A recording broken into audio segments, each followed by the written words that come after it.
पाकिस्तान में फिर एक बार जाफर एक्सप्रेस को बम से उड़ाने की कोशिश हुई। दरअसल ये पूरा मामला बुधवार को पाकिस्तान के सिंध क्षेत्र के जैकबाबाद में हुआ, जब रेलवे ट्रैक के पास ऐसा जोरदार बम धमाका हुआ कि ट्रेन के 6 डिब्बे पटरी से नीचे उतर गए। ये ठीक किसी बड़ी साजिश का हिस्सा ही था, क्योंकि ये इलाका जहां पर बम धमाके की साजिश की गई वो बलूचिस्तान से लगता है। हाल ही के महीनों में ये दूसरी बार है जब जाफर एक्सप्रेस को निशाना बनाया गया। इससे पहले मार्च में बलूचिस्तान के बोलन इलाके में क्वेटा से पेशावर जाते समय इस पर हमला किया गया था। तब बलूचिस्तान लिबरेशन आर्मी यानी BLA ने इस हमले की पूरी जिम्मेदारी ली थी। उसने ट्रेन को भी हाईजैक कर लिया था, जिसके बाद सेना ने बचाव अभियान चलाया था और इस ट्रेन में कम से कम उस वक्त 380 यात्री सवार थे। बलूच लिबरेशन आर्मी तब इस 9 डिब्बे वाली जाफर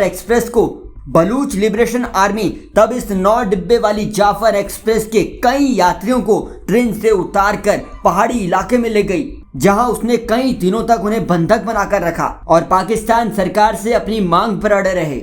इसके बाद BLA ने भी अपनी ओर से एक बयान जारी किया, जिसमें उन्होंने कहा कि हमने सिब्बी जिले में ट्रेन पर हमले से पहले रेलवे ट्रैक को उड़ा दिया था और ट्रेन अब उनके कब्जे में है। ये बयान उस वक्त का है। जैकबाबाद के पास जाफर एक्सप्रेस पर हुए धमाके ने एक बार फिर से इस रूट की सुरक्षा पर सवाल खड़े कर दिए हैं। ये ट्रेन पहले भी कई बार हमलों का शिकार बन चुकी है। बलूचिस्तान रेल यात्राओं को लेकर अब ये रूट असुरक्षित माना जाने लगा है। आपको बता दें कि ये इलाका लंबे समय से अलगाववाद, हिंसा और सेना के खिलाफ विद्रोह से जूझ रहा है। इसी साल मार्च में जब BLA ने जाफर एक्सप्रेस को हाईजैक किया था, तब पाकिस्तानी सेना ने बड़ी मुश्किल से ऑपरेशन चलाकर ट्रेन को छुड़ाया, लेकिन BLA ने दावा किया कि उन्होंने 100 से ज्यादा पाक सैनिकों को मार गिराया था। हालांकि पाकिस्तानी सेना ने 35 बंदूकों की मौत की बात को भी माना था। आपको बता दें कि बलूचिस्तान के लोगों का मानना है कि भारत पाकिस्तान बंटवारे के वक्त उन्हें जबरदस्ती पाकिस्तान में शामिल कर लिया गया,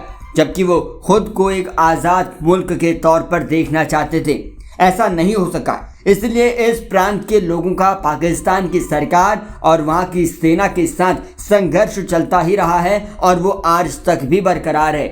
बलूचिस्तान की आज़ादी की मांग करने वाले फिलहाल कई अलगाववादी समूह एक्टिव हैं। इनमें सबसे पुराने और असरदार संगठनों में एक है BLA यानी बलूचिस्तान लिबरेशन आर्मी। बलोच के इलाके में रहने वाले लोगों का यह आरोप है पाकिस्तानी सरकार और वहां की सेना पर। उनका कहना है कि पाकिस्तान उनके सारे रिसोर्सेज को यूज तो करता है, लेकिन उस मात्रा में वहां तक विकास नहीं पहुंच पाता है। यानी सवाल बलूच के नागरिक अपनी हिस्सेदारी को लेकर करते हैं, लेकिन पाकिस्तानी सरकार इसका कोई जवाब नहीं देती है और ये संघर्ष लगातार साल दर साल बढ़ता ही जा रहा है। अब आपको ये भी बता दें कि जब इससे पहले ट्रेन अपहरण की घटना हुई थी, तो उसके जवाब में पाकिस्तानी सेना ने 11 और 12 मार्च के बीच ऑपरेशन ग्रीन बोलन शुरू किया था, जिसमें कई छापे मारे गए थे, जिसके बाद से 354 बंदूकों को बचाया गया और 33 BLA विद्रोहियों को मार भी गिराया गया था। पाकिस्तानी अधिकारियों के मुताबिक इस ऑपरेशन में कम से कम 64 लोग मारे गए, जिनमें 18 सैनिक, 33 हमलावर शामिल थे, जबकि 38 अन्य घायल हुए थे।